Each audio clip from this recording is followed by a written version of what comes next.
Welcome to a new deep dive. Yeah. Today, we're tackling something that, well, it seems simple, but mastering it is absolutely key for speaking English. The present simple tense. Think of it as like your shortcut to talking confidently about daily life, facts, all that stuff. Exactly, yeah. The sources you share really highlight how foundational this tense is. It's kind of the workhorse, Good, of course I like that. For describing habits, those things you do almost automatically, the undeniable truths about the world, and even schedules, things that keep life running. Right. Our mission today isn't just to tell you the rules, but to make it feel, well, intuitive, a natural part of how you speak every day. And we'll do that by, not just listing rules. We want to point out the little quirks, the common mistakes people make, and give you a feel for how it actually sounds when native speakers use it. We'll break down the structure, look at why that tricky little ales for he, she exists, and hopefully by the end you'll have some really practical tools. Okay, so let's really get down to it. What is the present simple? Yeah, the definition. Well, essentially, it's the tense we grab when we're talking about actions that are routine, things that happen again and again. Okay. It's also for facts, those bits of info that are just consistently true, and general truths we all recognize, even, like we said, scheduled stuff, like a train leaving. It's the tense for, let's say, regularity and permanence. Right. So when do we actually use it? Well, habits, first off. Things you do regularly, like I drink coffee every morning. That's a habit. Yep, classic example. Then facts. The earth revolves around the sun.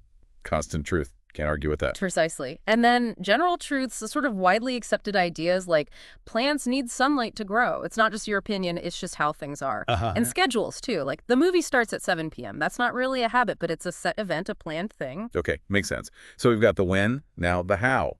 How do we actually, build these sentences? For positive ones, it's usually pretty straightforward. Right. Yeah, mostly. You take your subject, the who or what, and then the base form of the verb. The simple form, like eat, sleep, go. Exactly. But here's the little twist. That tiny but oh so important ace we stick on the end for he, she, or it. Yes, the famous eight's S. It's a bit of an English quirk, been around forever. So not she like coffee, but she likes coffee. That one letter does a lot of grammatical heavy lifting. It really does. Okay. Okay, what about negatives? When we want to say something isn't regular or isn't true. Right, that's where don't and doesn't jump in. We use don't with I, you, we, and they. So I don't like spicy food, or they don't watch much TV. Exactly, and that's reserved for our third-person singular buddies. He, she, it. Like he doesn't play video games. She doesn't live here anymore. It doesn't snow often here.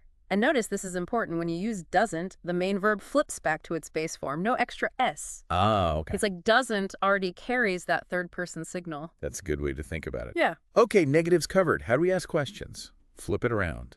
Excellent question. Yeah, so for questions, we usually start with do or does. Right. Do goes with I, you, we, they. Do you speak Spanish? Do they work on weekends? And does is for he, she, it. Does he enjoy cooking? Does she have any pets? And again, the main verb stays in its base form after the subject. Spot on. Base form.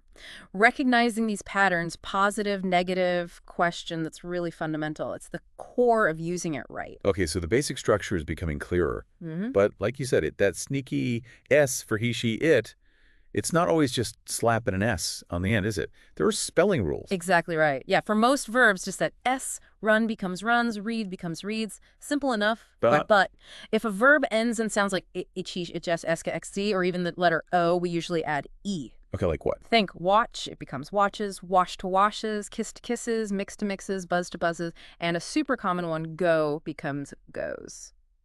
Maybe it's because adding just S would sound weird. Right. Watches, go. That's often the reason, yeah. Adding E's usually adds that extra syllable, makes it flow better. Watches, goes. Makes sense. And what about verbs ending in E? They always seem to have their own special thing going on. They do. So if a verb ends in a consonant plus Y, you change the Y to an I and then add E's. Okay, consonant plus Y. Example, study, consonant D, then Y. It becomes studies, S-T-U-D-I-E-S. Same for try becomes tries, cry becomes cries. But what if it's a vowel before the Y? Like play. Ah, good point. If it's a vowel before the Y, like in play or say, then you just add the regular. Hes, plays, says. No I, no E's, just S. Okay, those spelling details definitely need attention. Right. Let's talk about where learners often stumble. What are the most common mistakes you see with the present simple? Oh, easily number one is forgetting that S. Forgetting it on the verb when the subject is he, she, or it. Right. You hear it all the time. She go to the market instead of she goes. It might seem small, but it's a dead giveaway. Someone's still getting the hang of it. Absolutely. And another one I notice is mixing up don't and doesn't. Yes. Using don't when it should be doesn't. Like, he don't like fish. Remember, it's always doesn't for he, she, it. Always. Got it. And then there's sometimes confusion with the present continuous. Using the present simple when you should be talking about something happening right now. Like saying, I eat dinner now. Exactly. Instead of I am eating dinner now, or the other way around. But hey, don't stress too much about that just yet. Our next deep dive is all about the present continuous. We'll sort that out then. Okay, good to know. So just to hammer it home, that earlier example, the correct way is she goes to the market every day. That little "is" is crucial. Precisely. Now, theory is one thing.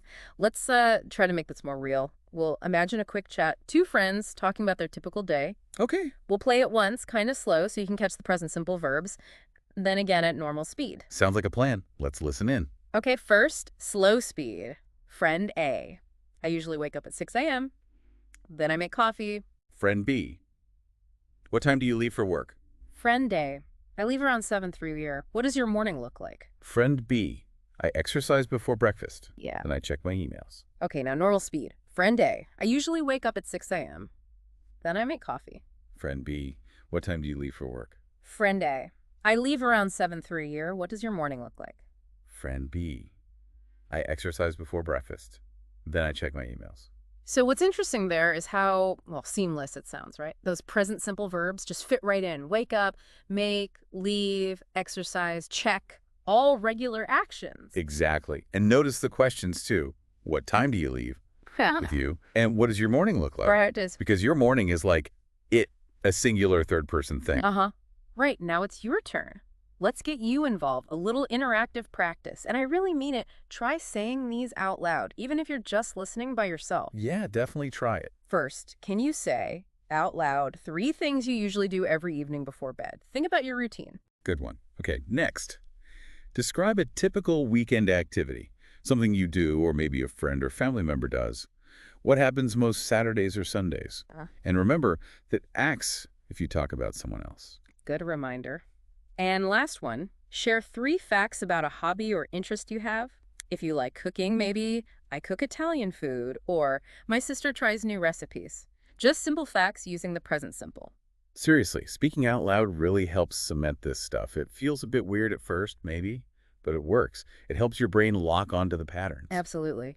Okay, to help build your usable vocabulary, let's quickly run through, say, 5 to 7 super common verbs you'll use all the time in the present simple. Good idea. Let's start with work, like I work from home or he works in a bank. Okay, another basic one. Live. They live in a small town, or she lives on the 3rd floor. Then like. You like listening to music, or talking about a pet maybe. It likes chasing squirrels. Uh-huh. Next, need. We need more information, or he needs to study. And want, another core verb. I want to learn Japanese, or she wants to travel. Let's add eat. They eat dinner late, or he eats vegetarian food. And finally, let's do have. Often indicates possession or scheduled things. I have a meeting tomorrow, or she has blue eyes. Right. See how those simple verbs just form the backbone of talking about everyday life?